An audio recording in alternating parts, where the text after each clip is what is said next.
கர்த்தரை உங்களுக்கு முன்பாக உட்கார வைக்கிறதுக்கான மிக முக்கியமான காரியம் என்ன அப்படின்னு கேட்டீங்கன்னா, உங்க ஆத்துமாவை ஊற்றி நீங்கள் அவரோடு கூட ஜெபிக்கும் பொழுது உங்களை தாண்டி கர்த்தரால் போகவே முடியாது.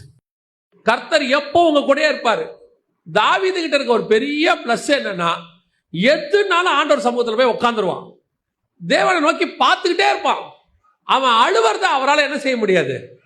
நீங்க எப்ப வேணா எடுங்க, தாவீது எடுத்து பாருங்க, அழுதுகிட்டே இருப்பான், கேட்டுக்கிட்டே இருப்பான், ஆண்டவரை நோக்கி கெஞ்சிக்கிட்டே இருப்பான். ஏதோ ஒண்ணு நடந்துகிட்டே இருக்கும்.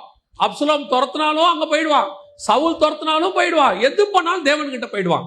எல்லாரும் வந்து எல்லாத்தையும் தூக்கிட்டு போயிடுவாங்க. இவனுடைய மனைவி, பிள்ளைகள், பொருட்கள் எல்லாம் தூக்கிட்டு போயிடுவாங்க.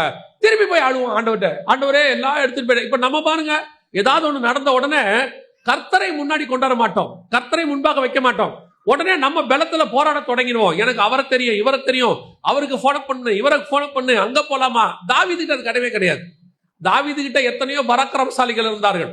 தாவீது கிட்ட யோவாப் இருக்கிறாரு, 10க்கு பெரிய சேனை இருக்கிறது. எவ்வளவு இருக்கட்டும், தாவீதை பொறுத்த வரைக்கும் சொல்லுவான், கர்த்தரை நான் எப்பொழுதும் எனக்கு முன்பாக வைத்திருக்கிறேன். எப்படி அழுதுகிட்டே இருப்பான், கேட்டுக்கிட்டே இருப்பான். யாக்கோபு ரா முழுவதும் அழுது கெஞ்சினான். கர்த்தரால் அவனை தாண்டி போகவே முடியவில்லை. சில நேரங்கள்ல சிலருடைய ஜெபத்திற்கு கிடைக்கிற பதில் அநேகர் பயங்கரமா போட்டு ஜெபம் பண்ணுவாங்க, அவங்களுக்கு கூட கிடைக்காது.